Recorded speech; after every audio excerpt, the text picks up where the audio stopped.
You are listening to Build Forward, field notes from Africa founders for the ones still building by the ones still building. Angel Nwafor finished secondary school at 13. That fact alone tells you something about this episode. But the more useful story is what happened after. A shy, introverted teenager with a plan for a quiet life, medicine abroad, and a private existence watches the plan collapse under COVID and a visa rejection. And now she has to build in a new direction from nothing. What she built instead spans across AI education, media, leadership training, and faith-based mentorship. Today, we are sitting with Angel Nwafor, co-founder and chief product officer of HamletLabs, building AI literacy tools for students and emerging professionals in Nigeria. Co-founder of WittyLTD, founder of Operations Corners, a leadership platform that has trained over 1,000 professionals in accountability and operational excellence, and founder of Zoe Inc, a faith and execution platform for reaching thousands. She's a certified Christian Professional Counsellor. She completed over 40 professional courses and she is a psychology student at University of Lagos, building all this before she finished her degree. And here's what ends this conversation with time. Angel explains the faith mindset and the operator's mindset, calling out the version of faith that Nigerian founders lean onto to avoid decision instead of doing due diligence and proper market research. She watched founders delay real investment decision, hoping for divine confirmation, and watch the opportunity disappear. Her framework replaces that with something sharper. She also names most founders stop. She also names something most founders stop around instead of true. Why teams stall, the accountability gaps, the communication breakdown, the discomfort with admitting mistakes. And she traces those patterns back to a mindset shaped by scarcity and survival. If you're a founder building teams in Africa, an environment where accountability feels like it has to be manufactured, this episode gives you the mechanism and the diagnosis to navigate. If you're confused with patience paralysis in your own decision making, Angel is going to draw that line clearly. And if you think faith and operational rigor belong in separate conversation, this one puts them in the same room. We are not here for motivation. We are here because you need a working model for how belief and discipline hold up in business at the same time. Let's get into it. As well. Thank you. Welcome. So, I think the first question we really want to know is who is Angel? Angel is just a girl. Okay, well, Angel is actually just a girl that is helped by God, right? And I don't know what context you'd like me to define myself because I really Okay.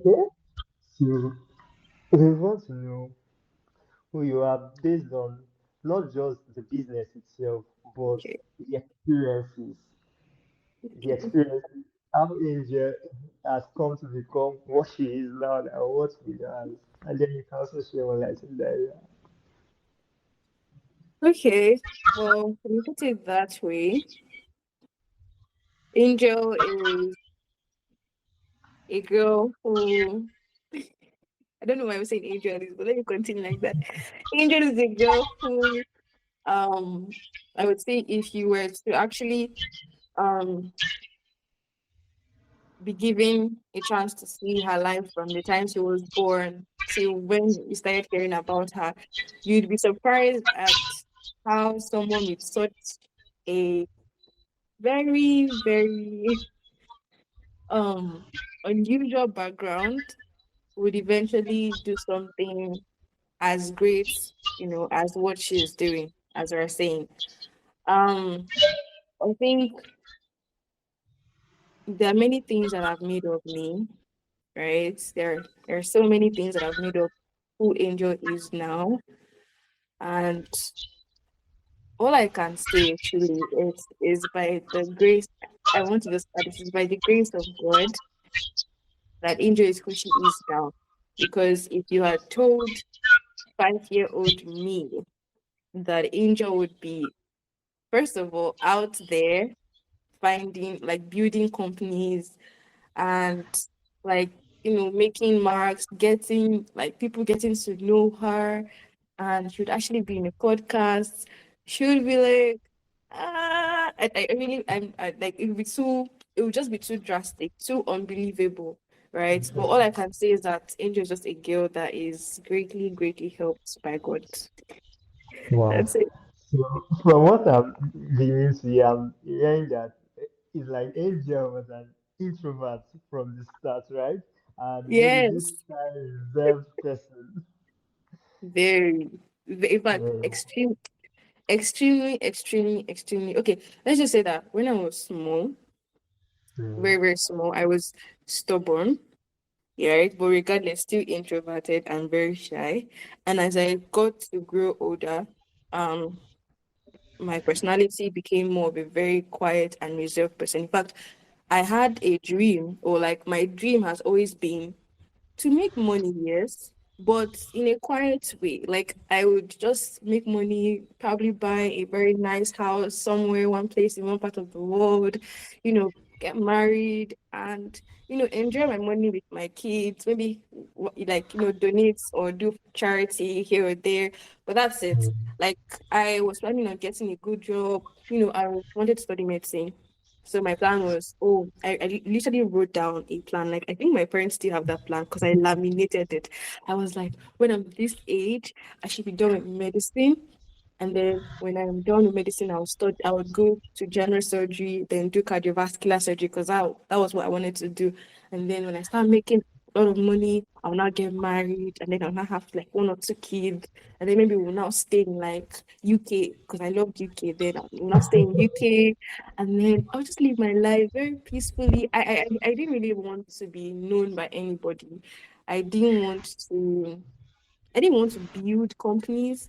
I didn't want to, no, I just wanted to just working and mind my business, not really deal with Wow. people, right? And Wow. so having to see how my life has just really changed. And it's like in just the last 3 to 4 years, if I know, okay, let's just say that, but in the last few years, it has just changed drastically. It's amazing, really. It's really amazing. Wow. Well, so from what I'm able to hear, it's I would like to really get deep. Is it African conditions that brought out this angel that you realize? Because the truth is, for many founders, if you speak with many African founders, we love to be reserved. Like I personally don't want to be in front of the camera. I personally don't want to be on the podcast too. But the whole environment has brought it upon us. So my question is that is it the African conditions that brought you out publicly, and how did someone so reserved as Angel, how did someone so reserved, calm, introverted, well planned, like into this, should I say, solitude, quiet life, come up to the stage? Really African conditions because God has actually helped my family. We are living comfortably despite having to have a lot of challenges here and there. And it's not like we didn't really it's not like we had a good background all through. But I can say that my dad has really tried from where we came and where we are now. And so in as much as Nigeria's education system still has a little or a lot to do with the trajectory of my life, it's not necessarily it. Um, Now, like, okay, so I've not really shared this part of my life with people, except people who are extremely, extremely close to me. And so I'm just going to be a little bit vulnerable here. And yeah, so I finished school early, like extremely, extremely early. Like at the age of 13, I was done with secondary school. I didn't study in Nigeria. I studied one country in Africa because I grew up, that's where we grew up. And my plan was, as usual, to study medicine and be done as early as possible. And I wanted to do it abroad, like outside of Africa. And I remember I still went abroad. I still went outside of Africa. I was very, by God's grace, I was intelligent. So I entered it. I did already 1 year. I was reading into the second year of medicine there. That was around COVID time. Then there was something wrong with the person who I like. There was something wrong with somebody's like my my friend, the person who accompanied me, there was something wrong with her visa, and then ultimately we both had to go back, like had to come back, because I was still young, and of course you can't really travel. I don't know if that I don't think that I don't know. I think that restriction is that you cannot really travel alone if you're below 18. And I was Yeah. way below. I was decided I think I was still 16 at that time. It's not 17, I can't tell. So we came back, and then COVID now happened. And I think it was also God redirecting us, because that story of my abroad life is another story on its own. But also was I think it was also God redirecting us to come back, especially because COVID happened, and it was around those countries that it was really spreading very, very rapidly. So we came back, and then lockdown happened, and I was now rethinking my life, rethinking my choices. I still really wanted to do medicine, but I was not like, why is this happening to me? And then I was just, I won't say I was really that deep in Christianity then. I was just going to church. But I really remember one afternoon hearing God saying, is this really, have you ever asked what is my will for you? And I was like, eh? So I think at that point I was a bit new to all I was going to church. I was still not very deep into God. And so I decided to ask the people who I was staying with at that time, and I decided to pray. And after prayer and also a little bit of my parents speaking, I decided to do JUPEB Mm. here in Nigeria. So when I wanted to do JUPEB, because what happened? I can't remember. Okay. I don't really know what happened, but I wasn't able to I couldn't write WAEC because I was supposed to rewrite the exam anyway, since the one I had is not recognized in West Africa. So I had to write either WAEC or NECO, and I already missed WAEC. So I wrote NECO, and then the following year I entered JUPEB in one university. And then with hopes of still entering medicine, although my parents wanted me to study something else. And they're like, no, I should just study something else. I should not go for medicine. But I was like, I was so hell bent on getting medicine. And this was my first time getting to know that Nigeria's education system is hell. if you don't know somebody, Wonderful. if you don't know somebody, it doesn't really matter how excellent you are in your results, forget. And I wanted to study it in Unilag, yeah. So many things, yeah. So after trying and trying so hard, at some point I was contemplating everything, because I was like, what is this? By now I'm supposed to have been done. That was like after years, that's basically 2023 now at this point, because this was like the breakthrough point for me. So at this point, I was contemplating, like, I finished school so early.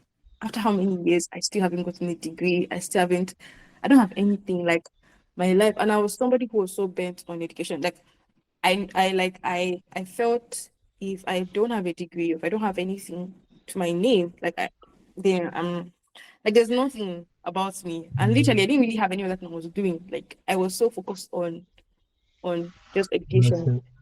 I wasn't the person to because I was initiative and all of that. I wasn't the person to go outside of education. My mind was it's either medicine or nothing. So I wasn't really thinking about getting a skill. I wasn't interested in any of those things. So it was in 2023, early 2023 that I think my life changed. I've never got into school at that point. I was still hoping on God. I didn't even know if I was hoping on one, but I mixed. I don't even know what I was hoping. But I already got into a stage of depression as well. Like I was really depressed. I was sad. I was like, God, at this point, I don't know what you want to do. So at that point, I started venturing a bit into tech, and I got my first role, volunteer role as a community moderator for Empower Her community. I think around that same time, one friend of mine who I met when I was writing my NECO, she exposed me to certain people, and that's how I got to meet Witty Prince. And I joined one of his webinars only for the money. Anyway, not really that I was interested in Web3 or anything like that. But in the midst of joining the webinar, getting to know stuff, I was not interested in Web3. So while I was still doing my community moderator role in Empower Our Community, I now started getting to know women in DeFi. So women in DeFi and getting to follow them. I now started to understand Web3, all of that. And said that's how my journey into Web3 began. Still yet, I wasn't really thinking too much into Web3. I was just happy that, okay, at least I'm doing something. At least, I'm doing something in my skills. I love writing. And I also now realize I love to manage things or moderate, so hence community management. It was around that June period, 2023. That was AJ's birthday. I still remember it was Apostle Josemon's birthday that I remember reading a book. It was like I was reading a psychology book, and Yeah. God now told me that why not study psychology? Right. So that was how it came to my head. And I've always loved psychology anyways. I was like, I mean, the whole idea of your parents only think of law, medicine, Engineering. engineering, all those big. They don't really think of psychology. Like every time someone says, if I tell someone I study psychology, they'll be like, "Oh, so you guys are the ones that read people's minds," and I'm like, "That's not all there is." In fact, we don't read anybody's mind. We don't have telepathic powers to know, oh, this is what you're thinking, right? There's a lot of study that goes into trying to understand a person. But anyways, long story short, I was telling God that, okay, if you want me to study medicine, make a way, psychology, make a way for me, and he did. And then at that point too, I transitioned to being a project manager for the first time. And then I think from project management, I got promoted to being the COO of Konoha. And then, that's just how the story began. And that's how like my founding, me now being COO, being CPO, being a founder itself, that's just how everything all started from that point till now. And that also what led to me studying psychology. I feel like it's a Interesting. very long, long story. It's But enough, yes. but it's also interesting. I think it would help us to unravel the conversation better because now I personally have got to see the dots and the line of how you got in, how why you're into education, the operators corners, the faith and everything. We've kind of seen the backstory behind it, so that's very interesting. Why? Well, that's in a way we also realize that in a way we can say it's Africa, but we know certainly it's God that brought in conditions to make it like that. Yeah. That's very interesting. Uh, one thing I think is missing out from the story per se, and I really like to really hear is you mentioned the community management, the things you love that you started with writing, then you realize you like handling all those things. So regarding writing per se, would I say, did you ever, so, was it family, should I say, spun up like early childhood spun up like within their early childhood, were there signs that okay, this girl is going to be into a lot of things. Maybe she's writing like sometimes even while you're planning, your parents can see even though you're planning this, you're actually going to be this. They know they've seen the traits and everything. So in those childhood moments, were there any of those interesting childhood moments that you feel that people you were just calming yourself? Well, I think, well, yes, to be honest, I've always loved writing ever since I was little. Like, first of all, I've always loved it. In fact, let me just like this. I think my mom told me that at the age of 3, I mean, it's my mom that told me, so I don't want anybody to say that, oh, Angel is saying, but at the age of 3, like, I already started, like, reading, like, books that were beyond the age of, beyond the normal age range, like that, too. I was really reading plenty books because I love and I still love reading. And maybe that's the reason why I started Zoe bookstore because I love books and all of that. But I've always loved reading and I've always loved writing. I always like to express myself through writing. It's that's been a blessing. So it has been for ever since I was small. I've always had journals like as as far back as primary level. I've always had journals stacked up. Anytime you come to my parents' house, any book you see, just know that it is Angel. So I think that one also, I think that one also was majorly the reason, part of part of it, as growing up. And in as much, I won't really say, well, to be honest, being when I was a child or while being a child, uh, you see, my own life is no, I don't know how to explain it. It's not like somebody can easily say, okay, you can see some traits here that this girl is going to be like this, even though she said, because I've had different phases of life. Like I feel like it's a very interesting story because when I was small, I was extremely stubborn. I was not really interested in anything. So my parents even thought that this person is not going to be like in terms of academics, it's a no. Like it's a no. And then all of a sudden I'm growing up and I'm now becoming extremely intelligent and I'm now doing so well in school. And they're like, okay, okay. So it was like it changed. There were no so the only thing I know was very consistent is reading and writing. That's one thing they've known. Like and I always like I did things a lot earlier, like how do I put the thing? I was very initiative. I I would say I put myself into many things, but when it comes to solving problems, when it comes to doing things that they didn't think of doing or anybody think of doing my age, I always did it. So I won't say that okay, they would see that okay, this girl might not study, but they just know that um this person might definitely do something big in the future. They're not sure based on how I was acting and also in terms of business as well, because I used to follow them to the shop. And I think by now everybody knows that Igbo people in business is like 5 and 6. So so I used to follow them to the shop, and I was very, very good at. Even though I was shy for some reason, even though I was introverted, I was so good. Maybe because of my personality, maybe that like used to buy stuff from us. So it was always like this girl. That if she's going to grow, she's going to probably have a big business of her own. Like she's going to be one of those rich. That's just what people say about me. That because aside my intelligence, the fact that I'm also able to sell in the shop at that age, be able to like have my own business and even if I'm saying medicine, I will still be able to have something on the side. Like this, she just looks like somebody who's going to still have something of her own. Even though I never said that, I didn't really say that. But I used to say the opposite. I used to say that I don't want to do business. Like I don't want to do it because I don't think I'm wired for that. But my parents used to be like, okay, but even if you're saying that, they still feel like one way or another, you might still do something like that. So I think Wow. that's just what I would say about my childhood. In- Yeah. Interesting. Interesting. She says she doesn't want to do business, but here we are. I'm looking at your Right. portfolio and I'm trying to understand which one do we start with, which one do we focus with. We have HamletLabs, we have Witty Limited, we have Operators Corner, we have Zoe Inc. So which one do you think we should delve in for this podcast? I don't know. None of the above. Okay.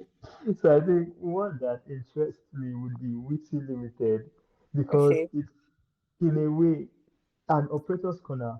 In a way, they both incorporate things that I feel are very necessary for African infrastructure, which limited it's more thinking system and media. And I've also been privileged to see some of the things you people have done. But I wouldn't be the one telling the story, right? So I'll leave it to you to explain to us, tell us what's Witty Limited, and then possibly you go into Operators Corner. Okay. Okay. So Witty Limited is founded or was founded by me and Witty Brain. Of course, Witty being CEO, right? So he is as why Witty Limited and him being the host. But basically the idea of Witty Limited was what we were trying to do is we realized that many issues in Nigeria actually come from aside our government, right? Aside government and whatever else we can say is it's also our mindset. And now that I'm really thinking about it, we're currently taking a course in psychology of social change. And one of our assignments last week was to go through a video on the history of Nigeria, of how Nigeria came to be where it is, like before it was colonized, during colonization, and after colonization. And while going through it and writing a summary, I got to realize that truly, many of these changes all started from the mindset of the people who they put in charge, the mindset, and that mindset thing, it just spreads. And now, and I feel like, and in as much as we say, oh, our government, is the one that causes this. We too. we are at fault. Like we Nigerians, we too are at fault for the many, many, many things that are happening. Like there's some times when I'm like, okay, in one of the hostels I was in, there were some issues happening, and then we took up the issues that were happening in the hostel to the administration, and then the administration received money from received money for that to fix that thing. And instead of fixing the issue, they decide to bring somebody who is not very competent in fixing the issue so that they can save the money for themselves. And then, upon now bringing the person to fix the issue, the person doesn't necessarily fix the issue. He just, washes waters it or make it as if it is just temporarily gives it a temporary fix, only for the issue to still spring up again after some weeks later. So in my head, I'm like, what happened to just like why do you want to take the money? Just like it's not yours. It's the money was contributed for the sake of fixing that thing. But still yet there's still a little bit of corruption in each and every one of us. And it's still from our mindset at the end of the day. It's how we are thinking, because one thing we say in psychology is that, especially if you look at some theories like the behaviorism theory and all, you realize that most of our behaviors are coming from a certain type of mindset that we have. And until we're able to restructure that mindset, we'll most likely still default to the same type of behavior, whether or not we want to do it. And so we decided in Witty Limited that um, you know, witty prince having to have already gone abroad and experienced a different kind of lifestyle, different from Nigeria, we decided that we would start a podcast that Interesting. helps to give mental models, basically, because the name of the podcast is actually mental models. So it would give mental models to the young average Nigerian on way of life, basically, and how to navigate our country and how to also start change with yourself, like starting with you before you now spread the change to every other person. Because I believe that change really, just like when they say charity begins at home, change starts with everyone. If each and every one of us, for instance, we're not littering the ground, we're not really like throwing bottles and plastics and whatever on the ground, right now we will not be having the issue we're having of floods in this country. But True. everybody thinks, oh, I don't really matter. If I throw one nylon, it doesn't matter. And then imagine if 1,000 people think the same way. Imagine 1 million people think the same way. Same thing with voting. Same thing with the youth not having to vote.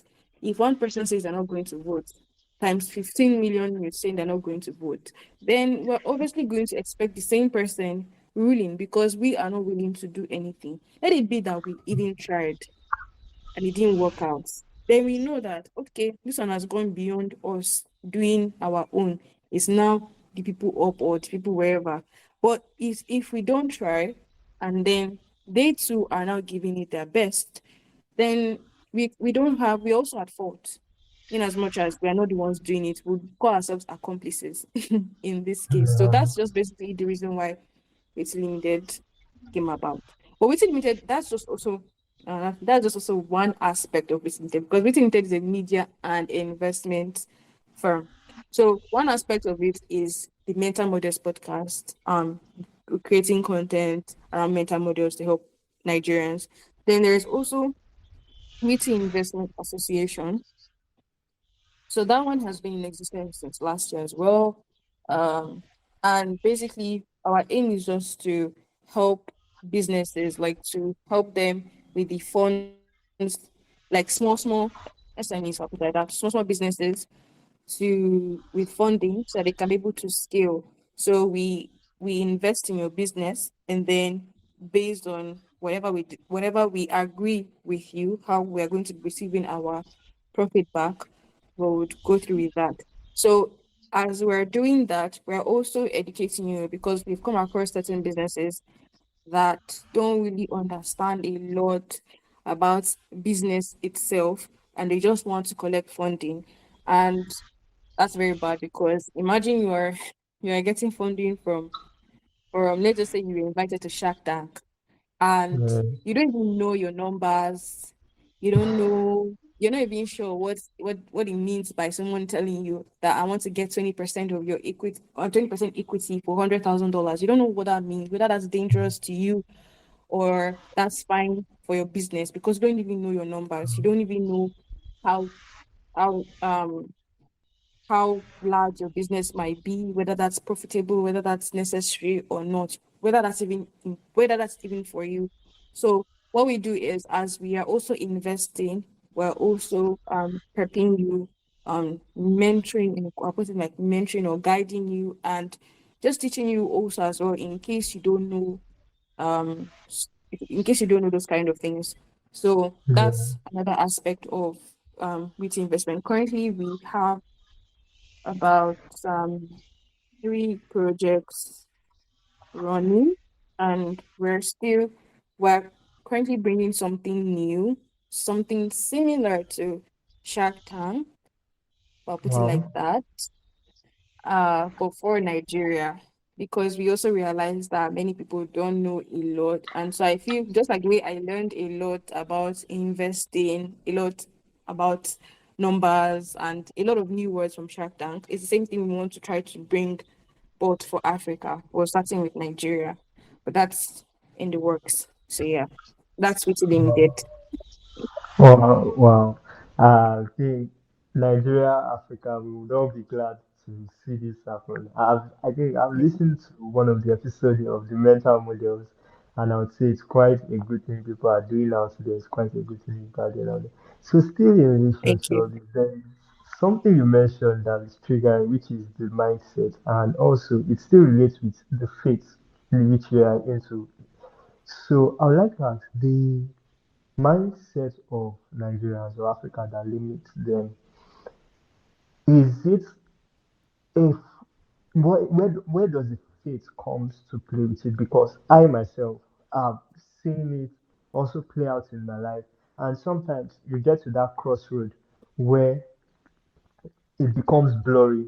In the sense, your mindset begins to tell you something, and it's only after you've played out what you're supposed to play out, when you look back at it, you really realize that, oh, you were not really acting in line with faith or in line with growth. You were actually following the default mindset the environment had created to you. So that's my question, is how much can faith really play a role to this, or has faith play a role? Because you get to see it even in other founders' story when you get to interact with many of them. I get to interact with many of them. Okay, we are doing certain works and they are trying to take a corner, and the way they change the whole narrative of that corner, it sounds like growth. But after we come out our deal analysis of the problem, and we're trying to get them out of the problem, they realize that it's they were just being Africans and being Nigerians in the same vein. So my question is really, because it's sometimes I ask myself, where does faith or how does faith play into this? Okay. Well, okay, there are two sides to this discussion on faith, because I feel like I'm okay. Let me just say my two sides. The first, I'm going to talk about um first of all, the fact that um many of many of us, I understand. Many people who call themselves Christians, especially in Nigeria, I think because of the way we have defined faith, we tend to okay, I don't know how I want to go about this. Okay, we tend to first of all over depend. Now this is one part of it before talking about another side, the good side of it. But we tend to also over depend on God in the name of faith, that sometimes we end up being extremely lazy and we don't move out and do anything. All right. And it happens a lot. I've seen it happen too much in where, like, around me, for me to get for me to just be so vexed, because I know that God has told us to believe in him and to have faith in him. But faith to me is taking action, because Bible says that faith without works is dead. And but in Nigeria, or in certain parts of Nigeria, faith is just faith. There's no works. Like there's no works at all. They just believe in God and then they sit at home and wait for miracle money to come or miracle, I don't know. And I'm not against miracles. You get me because I am a Christian as well, and I believe in miracles. God has done so many wonders for me. I am not against that, but I also know the God we serve is not a God of laziness. He did not sit back in the house when he was creating the earth. He was literally out there in the middle of the earth, and he was speaking to the earth. But the fact that he rested on the seventh day goes to show that he worked for the 6 days. But we have this mentality, first of all, of um we have God, so there's no need for me to work. Somebody will just come from somewhere and bless me. Now, my own true definition of faith, what I'm talking about, is you having to go out there and actually do something with what God has given you. Because I know that God has invested in each and every one of us talents, gifts, skills that are needed in this world. I'm always reminded of the story of the talent, the three servants who were given, 5 talents, 2 talents, 1 talent. They were not told go out there and invest. The master just gave them talent because he was on his way to one journey. Then the first two decided to move out because it's two things could have happened. They could have come back and entered into a problem in the sense of their master saying, "Oh, who told you to take my money somewhere and do something with it? Is it your money?" You could have just kept it, right? Or you could have done what he just did, right? But they moved out in faith. And one thing about moving out in faith again is that yes, you might eventually make some mistakes along the way. You may enter into some problems along the way, most likely maybe because it's actually part of it for you. It's actually part of your path so that you can learn some lessons. Or maybe you actually did something you're not supposed to actually move in that kind of direction. But the truth is that you will never know until you try. And it's until you get there that you now get to know, okay, I shouldn't have done this, I shouldn't have done that. Yes, there's also a place for guidance, there's also a place of counsel, there's also a place of taking being risk managing risk and all. But I would also say that my own quote for me personally is that you will never know until you try. It's just because even me moving into project management, I didn't have an idea, and I did not have an idea of what project management is all about. It was that day that they mentioned it to me that would you like to come as project manager? That was like, oh, project manager. And I had to go and do my research, but I still said yes. But that yes also came with me doing research on the job. Like I would research, I took a course, a simple beginner course to get to understand it. Did I make mistakes? Definitely. I made plenty of mistakes at that first period that made me wonder if this is even right for me. Would this ruin the credibility now that they have, stuff and stuff like although I was a bit honest at the beginning. I was honest when I explained to them that I haven't done this kind of thing, but I'm willing to learn on the go. And I did make mistakes.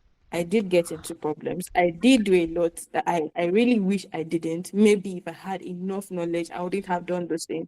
But I'm still glad that I learned them. When I look back at my past, I know that right now, definitely some of those things I would never make them again because I have learned so much from that experience. But I'm way better, honestly, than someone who would say no and would wait until they because you can never feel ready. Um you can never how do I put this? You can never know when you are ready. And you can never be fully ready. Just like saying, oh, I'm ready for an exam. You don't know the questions they will set. You don't know what the lecturer decides. The lecturer might decide not to give you anything that the lecturer might be one wicked man that will tell, okay, let me just do something. But you can never really be ready for anything. But what you can do is to move out. And my own is moving out. My own moving out is in faith. You move out, you try, you fail, you experiment, and that's it. I don't know if this answers your question, right? In in a way it does, In and a it also leads to further questions. And I think you're the best person for this because you have a project manager role and then you have this operator's mindset. And my Okay. question would be, especially in Africa, we've done a bit of investments. I personally have done some investments with some people, and one of the things still related to thinking systems, media, WittyLTD, mental model, and rest. So we've done a few investments here and there. One of the surprising things that happen with African founder is that, in a way, what they say is their faith is the way that is, should I say, how they spend the money or how they act toward the investment. It's an influence of, would I say, their faith, or I can't really pinpoint what exactly causes the way Africa handles investments. It's quite unique. It's quite unique. There's this lackadaisical attitude that comes with it. There's this relaxation that comes with it, in the sense that we are facing like some flaws that God has done it for us. So in a way, they are not being so. And it's, Mm. I feel personally, it's an influence of operators. They don't really have the operators mindset. Africans have the operators mindset, and one of the disadvantage of it a lot is, if I'm to put it in plain word or in lack of better terms, is the faith mindset or the faith culture that many people have, which affects their operator mindset. And you are the best person for it. So can you share more light on the operator's mindset, the faith mindset, thinking models that Okay. we Africans really need to? Yes. Well, like you said, I think that see, let me just be honest. To be honest, like I said before, what Nigerians or what some Africans are calling, I don't know what I'm saying, because what some Africans are calling faith isn't faith. Like what you said, is a lackadaisical attitude. It should not even be attributed to faith, because the Bible's definition of faith is completely different from what they are saying. And just like you said, there are many of them who are always like, "Oh, we hope on God, this thing will do." There are certain things, like, it's not. I understand that there are certain things um that are beyond people's control. There's certain things they cannot control. For instance, like you said, now let's just imagine that somebody is trading. You cannot really Mm. control. Let's say you are trading stocks or whatever it is you're trading. You cannot really control how the market moves. You cannot control, oh, what news will come out tomorrow, right? But the parts that you can control, have you done that? Have you done enough research? Have you done enough due diligence before you can now invest that? Let it be that you did your due diligence, you researched, you try to figure out what about this and this and this and this before you now put in the money, for instance. But that due diligence is what um many Africans well, are missing out on. The thing about the operators mindsets, or let me put it like this, why I even said this operators corner was because I realized that a lot of people, because while I was, I normally talk a lot about leadership and all before I even started this.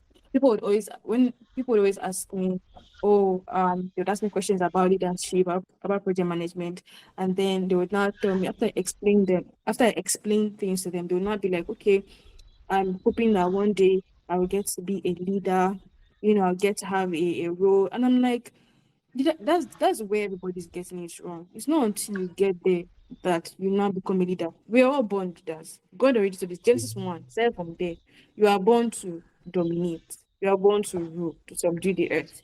So you're already a leader, right? But with the fact that the consciousness is not even in you, there's no way you even want to act as one. And there's a book that really talks about this so much, Leadership Without a Title. It shows you Mm. how, first of all, leadership starts with self-leadership. Same thing, the same thing with operators gonna now. I mean, operators mindset. It starts with, first of all, realizing that everything starts with you. And my own definition of leadership is um you deciding you deciding to take up the responsibility to become better, and then providing an environment for others to also do the same.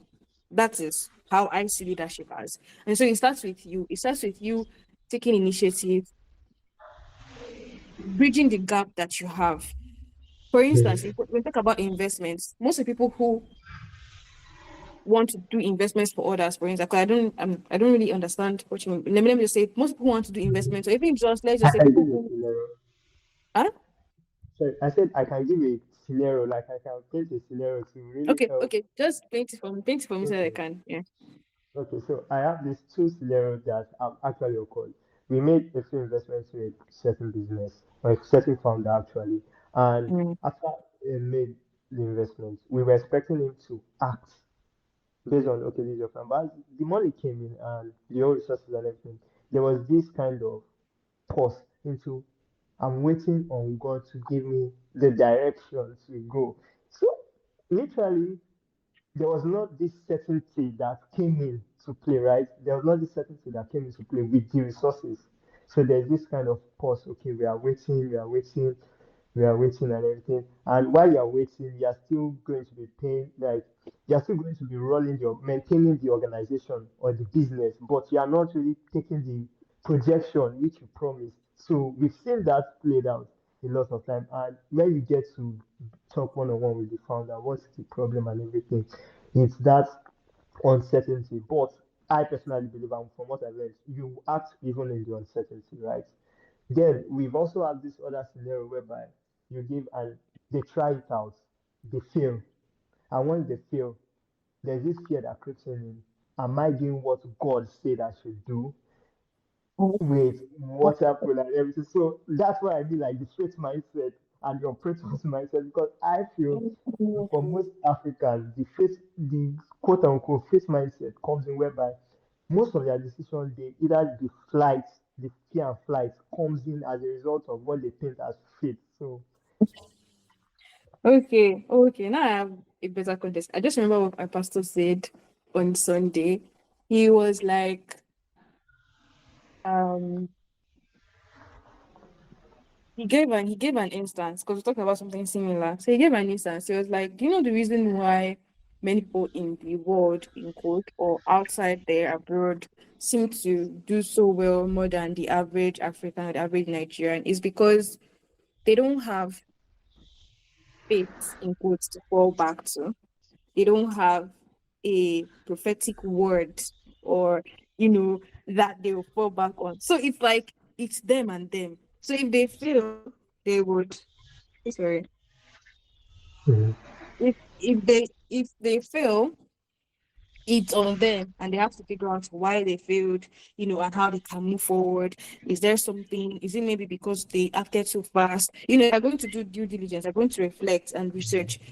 So he was trying to say that the reason, just like what you're saying, the reason why we are so it looks like as if our growth in Africa is stagnant when we even have the most brilliant minds ever is because of the same thing. We are falling back too much on the faith aspect. We're being too over dependent when God wants us to be balanced. Have faith as an advantage, but still work with wisdom on this earth. Still have the wisdom to do certain things. Still go in faith. Still be bold and move forth. So now, in the case of like the first scenario where they're waiting on God, honestly speaking, I understand the need for prophetic word, but I don't think God wants us to be so dependent because He's already given us. See, the thing is that God has given us this earth as as a kingdom. He said this kingdom of earth He has given to mankind. He has given to us, and that means we also have, should I say, judicial or legislative rights as well to make certain decisions and to push forward to something become successful. So if you are waiting on God when God doesn't want you to wait on Him, then what does that mean? Like in my head, I just believe that yes, there's a need for prayer, there's a need, but regardless, what as you have moved, as you have prayed, which you should pray, as you have prayed, as you have fasted, as you have read the word of God, just research. Most of those things that they are saying, I mean, just move forward. Most of those things that they are saying, they are waiting on God. If they actually sit down and have a brainstorming session with their team and bring out ideas and research, okay, what other company is like them that has become successful? Okay, what did they do? How did they go about it? Have they been in a situation like ours? So what did they do in that instance? How did they move about it? What solutions did they come up with? If businesses are able to do that, trust me, many of the things that they are waiting on God for can actually be found with wisdom. And with the fact that they are they're already moving, God will also be enlightening and giving them that wisdom. There's this thing that I always had in my head. I don't know where I heard it from, but it's always like Holy Spirit is waiting for you to move. When you move, He will give you the consistency, the wisdom, the everything that you need to continue that path. But He needs you to move in the same way that as Christians, we don't wait till we feel led to pray. You have to Mm. pray every day. You have to read the word of God. Whether or not you feel like it, whether or not you're feeling that sensation in your heart when worship is going on, you still know that you have to pray. You have to do in the same way as a business person, whether or not you are really, really hearing God telling you go, you still have to make decisions. Because that's not, first of all, people's money are in your hands, number one. People's fundings are in your hands, and there's no way you can now just say, okay, let me sit down, I'm going to take a retreat for 5 months, and with somebody's money, somebody who is expecting profit. That's why most people say that Africans are not excellent. And truthfully speaking, it's a very, very sad thing that people will say that same thing, because we're not able to. If we actually just sit down and look at our counterparts in the other part, in the other places abroad and everywhere, we're able to actually learn from them, get insights from them. Many of the problems we face, somebody else has faced them. There's nothing new under the sun. Problems that you have currently now is not unique to you, is not special. If you actually sit down and research, because information is everywhere, and research, you will find that information that you're seeking. You will get it. So that thing of, oh, I'm waiting for God to tell me before I can go ahead in this my business. Wait, oh, you can wait in prayer, or you can still take little steps. And you can still take little steps, I assure you. And like I said, it's all about information. It's just basically information. If you can sit down and start researching, go online or go anywhere you want to go to ask fellow founders, this is the situation I'm in, people you can trust, this is the situation I'm in. What can I do? They can have somebody who has gone through a certain situation with you and be able to offer you a solution that you don't have to wait on God for. And in the case of those now who, let's say, failed and are scared to try again, I can totally understand, because I've been in that scenario before. There are many times I failed something and to be like, okay. And then when that thing comes again for me to try out, I'm scared because I'm like, I just failed the last time. But one thing I've come to realize is that the person who fails, or the person who fails is the one that, how do I put it? Let me put it in the way the Bible puts it. The righteous man falls 7 times, but he will still rise again. So the idea is that no matter how many times you fail, it's only called failure if you remain on the ground and you decide to not try again. No matter how how heavy or how hard that failure was, if you do not stand up from that place, if you do not stand up from that failure and move forward, you will continue to remain that failure, and it will continue to, I don't know how to work, to continue to get larger and bigger, and oh Lord, the right words to explain what is in my head. But all I would just say is that you just have to stand up and try again. That is just the only way. Like, even in that fear that you have, stand up and try again. But this time around, don't stand up recklessly and try again recklessly. That you'll not end up making the same mistake twice. So something I was telling somebody, the person did not get a role. And I said, have you tried asking feedback from them? Because that's what I love to do.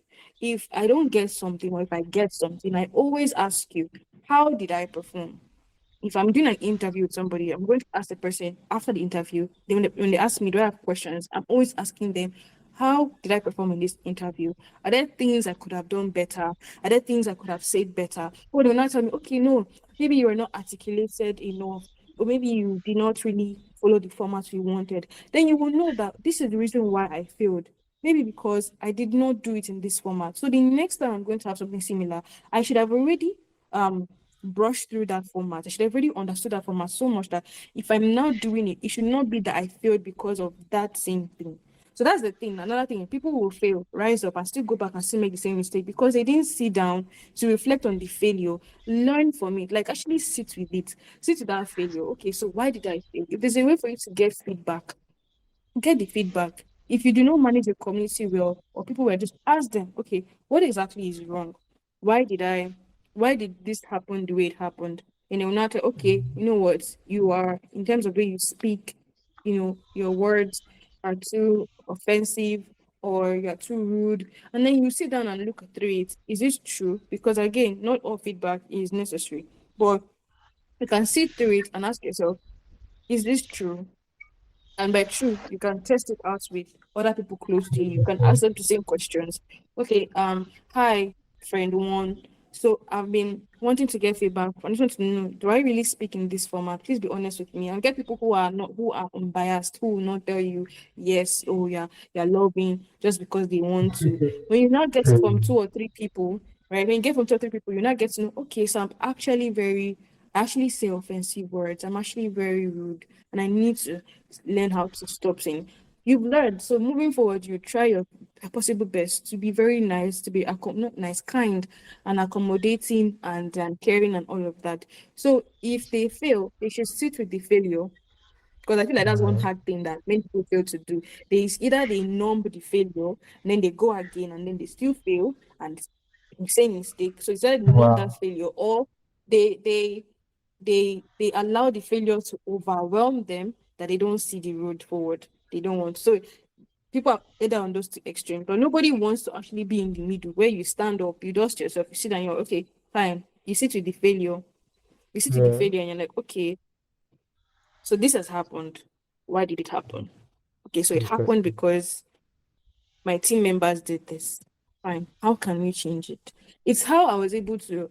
The first when I did Konoha University, the first cohort, I wasn't that good in project management. The second cohort was even badder because I didn't correct my mistakes in the first one. So it was even worse. I had to sit down before the third one. And I was like, no, no, no, no, no. This is no. I mean, I said getting feedback from people. And I was like, so I'm seeing the mistakes here. There was an issue with this, there's an issue with this, there's an issue with this. Okay, so how do I correct this thing so that they don't repeat themselves in cohort three? Because if they repeat themselves in cohort three, it means I did not learn. It means I numbed the pain and I moved forward with it.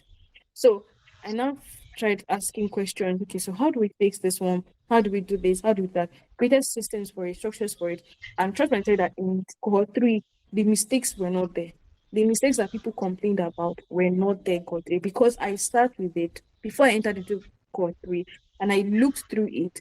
What are the mistakes I'm making as a project manager? What am I missing out on? And then I figured out, okay, how can I solve this? Are there things I can solve and cannot solve? Are there things I need people to come and help me to solve?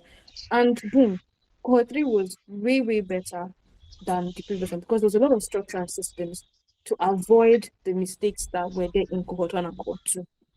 So if people can just do that, just sit with their failure and learn, trust me, things will change for them. They will know they don't need to be afraid. You don't need to be afraid. Sit with it, learn from it, because failure is only it's fact if you don't fail during your process to success, you're actually going to take that success for granted. If you've not Interesting. actually gone through any hard thing while you are getting to, you are going to take it for granted. Trust me, anything that comes easy to a human being, they will take it for granted. The same way that if free money comes, that's why you always ask people who win lotteries where the money is, and they never tell you where the money is because they got it too free. But imagine somebody that spent 20 years building a legacy. You want to ask Tony Elumelu, how many, if you read Making It Big, you see the stories of Femi Otedola, Mm. how he went through. Obviously, that person has learned from their failures and all, and he's where he is today because he experienced those failures. If he got it easily, like he just pined, you're just giving to him, most likely he'll be a spoiled person. He would have probably squandered the money and will not be hearing of him today or hearing of his children, because if he didn't pass down on the values he's learned in his own years. So those are the two sides, and I, and I feel like they all need to work because they're on two extremes actually. So Yeah. yeah. Thank you so much. Thanks so much. I think we've done really excellently well. And I think if I'm to recite or reiterate one thing to say, for Christians, for faith men, faith women, faith business owners, faith founders, is that the righteous fall 7 times and rise again. So in that stuff you do, in Mm. that your business, your industry, even when you meet with failure, it's just a falling for you to stand back. It's not a doubt that is God calling me into it actually, or is God not calling me into it? And then you are going back and you are spending 3 months Mm. thinking your life and everything. It's just you fall and you rise. It's part of the process. So you've already started giving us light to the next conversation because this mindset you shared is quite related and everything. And we really want to know, you grew up in Africa, right? How did you cultivate this mindset? Were there challenges or this failure process? You've given us shared about Corona, kind of some of the failures you faced. But then we want to also go into specifically in Africa context. Were there challenges you faced along your growth journey that you felt, okay, Africa also played a role in it.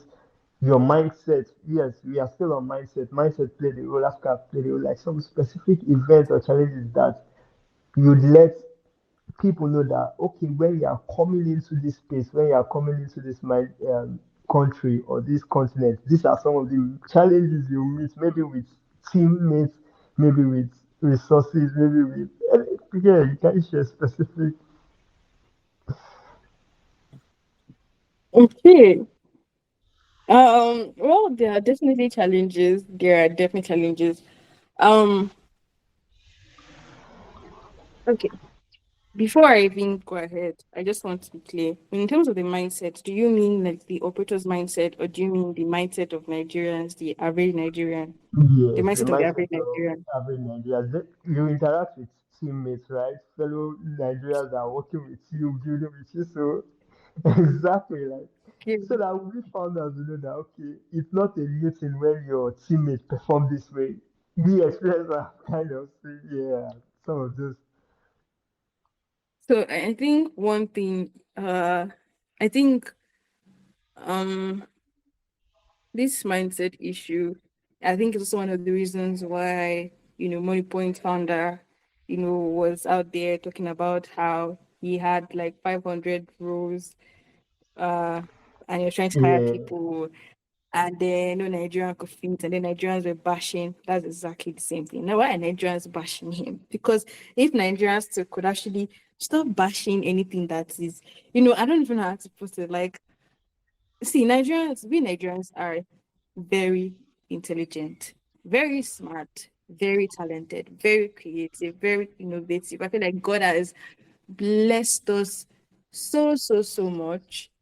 But I would say that, again, the way we look at things, still on that mindset, the way we perceive things doesn't allow us to fully explore and fully, and to be honest, I would say also part of these things is why, I mean, part of the reason why this is also majorly the government, actually, that makes it not easy for people to actually fully explore their creativeness and innovativeness. And when it comes to teammates,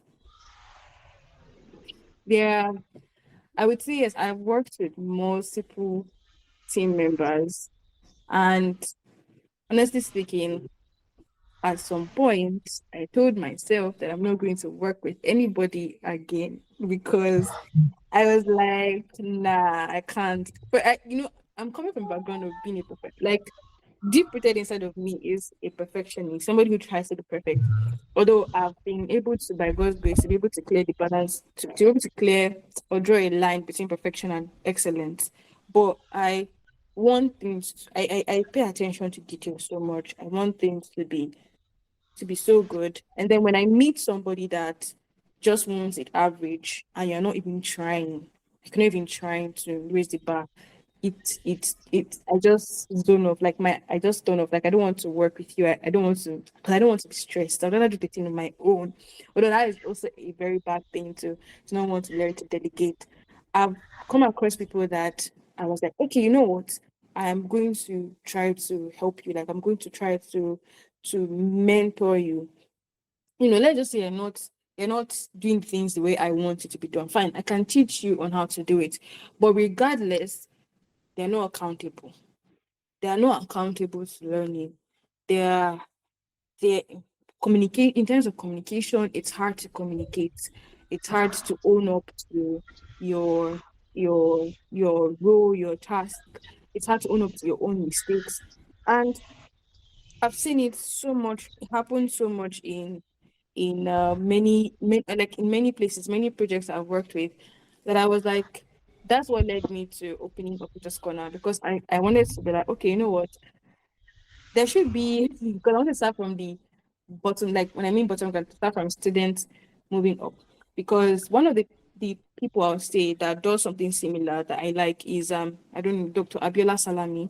So he's the founder of TPP, the Big Performer, and they help they are basically doing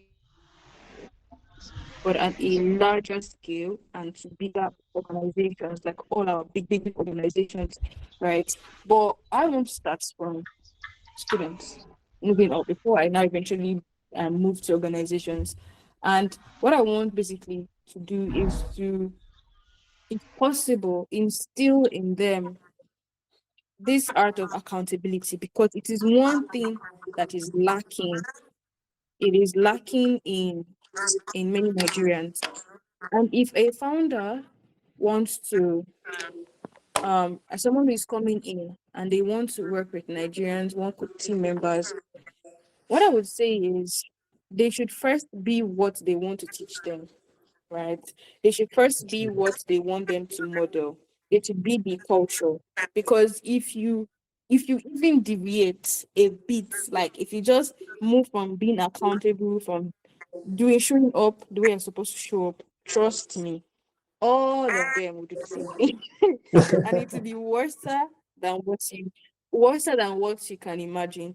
So if you're coming in and you want to work with people, you have to first of all be what you want them to see. Like that's even number one thing for founders.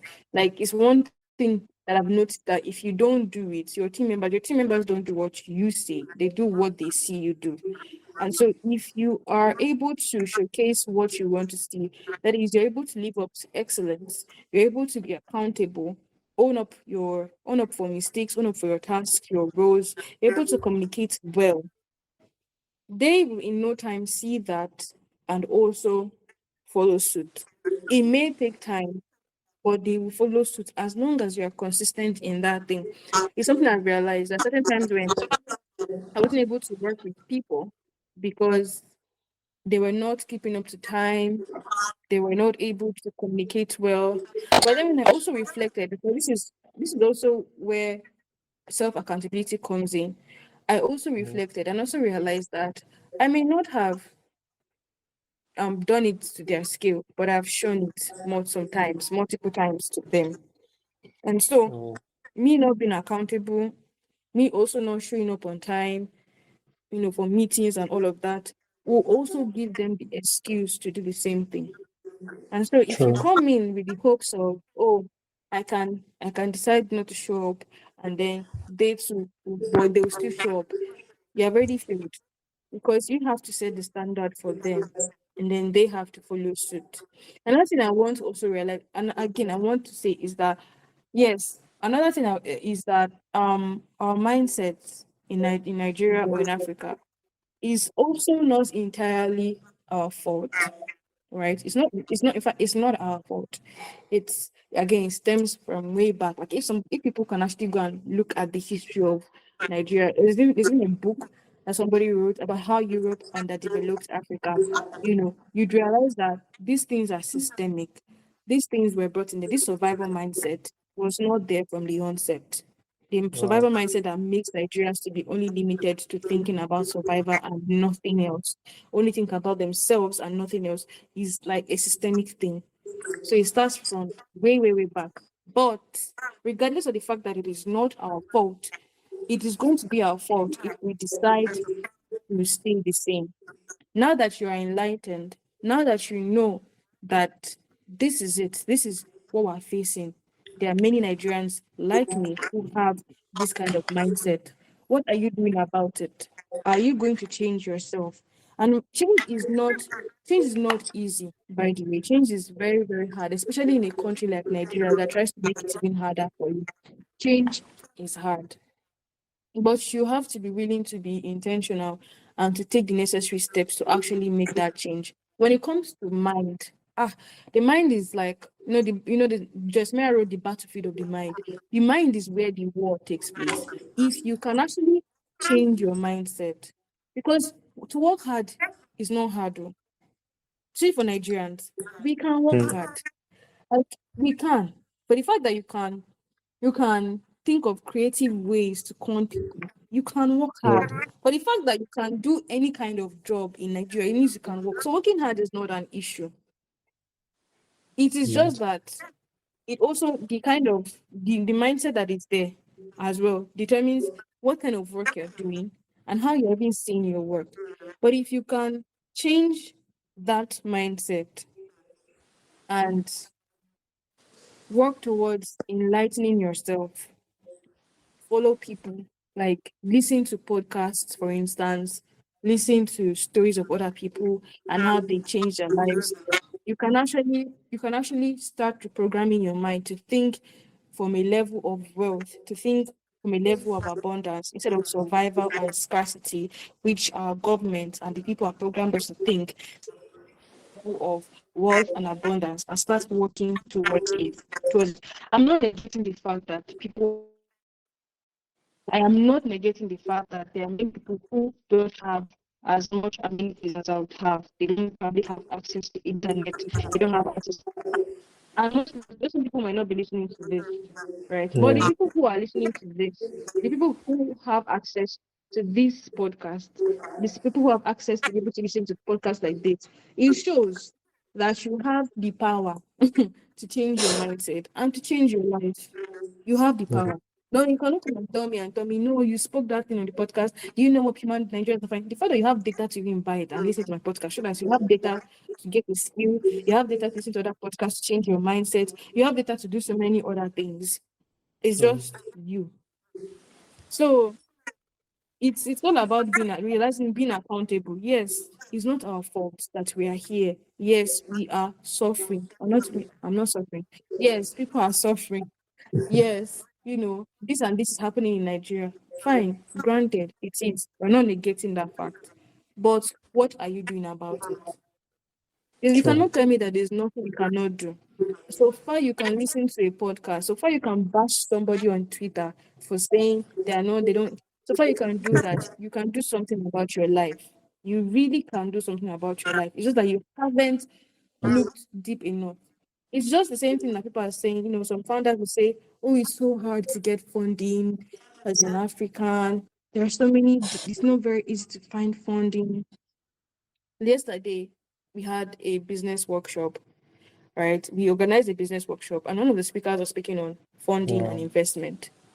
And as she broke down, as she broke down how she herself, as a Nigerian, was able to get funding from multiple places and so many things, it just made me realize that, see, the gap between you and where you want to be, the gap between you and that funding is just information. If you can actually have information and work hard and actually put in the job to do the things necessary for you to do, you will get it. But the fact that a Nigerian who is not who doesn't have advantages in quotes, or wasn't born into a rich family, can get the fundings that you are seeking, it shows that it is not about knowing who is who abroad, or it's not about having connections in this case. It's about the right information. It's about positioning Exactly. yourself well. So, in the same sense, for anybody who would obviously be watching this, would obviously have what it takes to change their life. True. Now, for everybody, it's different. But again, it all begins from your mind. If you can program your mind to think from an abundance level, not from scarcity level, from a wealth level, see yourself as how God created you to be, then truly, nothing is going to be hard for you. I'm not saying that once you start thinking manifestation, all those things, oh, everything will work out fine. No, there is still work you have to do, but at least you're working with that mindset, because a man does not rise above his mindset. And if your mindset is only scarcity, scarcity, scarcity, you will most likely attract scarcity because you'll be operating from a scarcity level. And so you will not want to dream big. You will never want to see yourself Exactly. taking, you will never want to see yourself in the, you never want to see yourself in the shoes of Femi Otedola or Dangote or Adesua or whoever it is your mentor or your role model or whoever it is. You will never look at yourself True. in those shoes because you think they are so high up there and you're so down here. Meanwhile, every man is equal. Yes, Exactly. they have money probably as an advantage, but everybody has an advantage. It's just for you to figure out what your advantage is. What did God put inside of you? Some people now, it's very easy for them to make relationships. Like they're very social, they're very friendly. So why not use that and make friends with people who you know have access to the things that you want? Why not use your power? Maybe you're not skilled in other things, but you are skilled in talking. You know how to make it. Then do that. Find a way to make it work for you. That's just it. Thank- They say use what you Exactly. have, Babi. I'm not saying not using your body, but use what you have in terms of your intellect, your skills, your talents to get what you want. And trust me, you will. That's how most people are getting it. That's how one lady called Koti EO on Instagram was able to film Tony Elumelu. You'll be looking at it, you might think maybe she had one connection here that, but no, it's just that she knew this is what she loves to do. She loves to have podcasts, she loves to talk.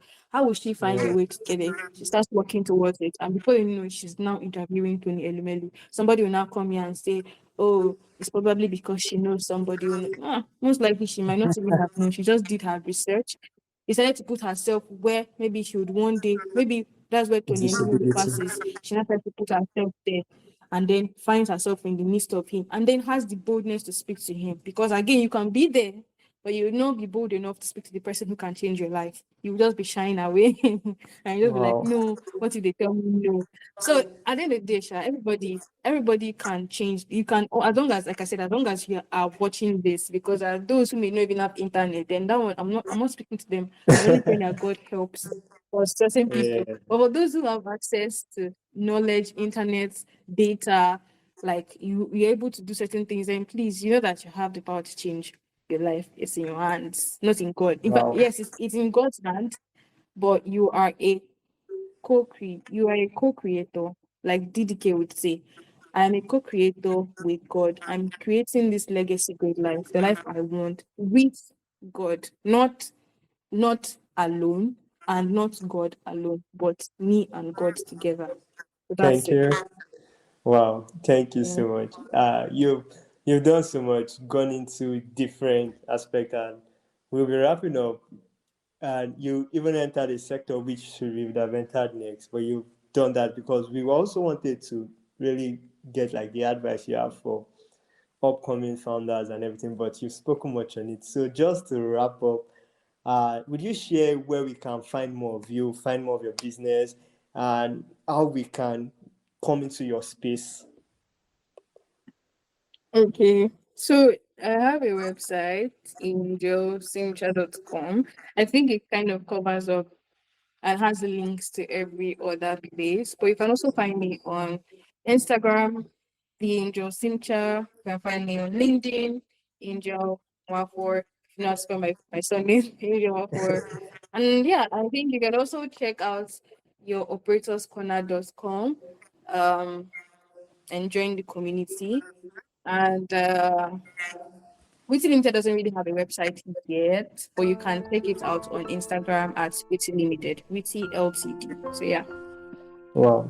Thank you so much. We would add all this to the footnotes. So we wanted that when you are listening, you also get it. So thank you so much for having you, Angel. Thank you so much, our listeners, for being Thank present you for with us. having me. That was a real story, unpolished, unfiltered, the kind that only exists because the founder was willing to tell the true version and because Build Forward field notes from Africa founders exist. Africa entrepreneur story is being written, and we are making sure it's not going to be written without the founders who are actually living it.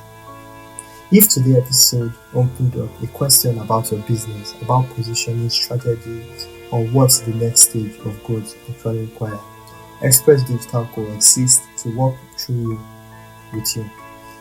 We are a strategy-led digital firm built for founders at the inflection point.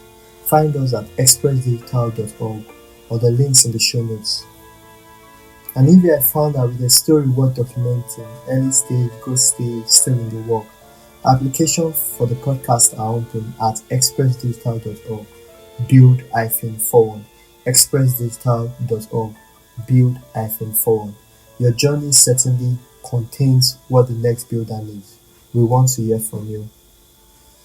And to you, the ones who made it to the end of the episode, thank you. You are part of this recording being built. Share this conversation with one founder who needs it. Build forward.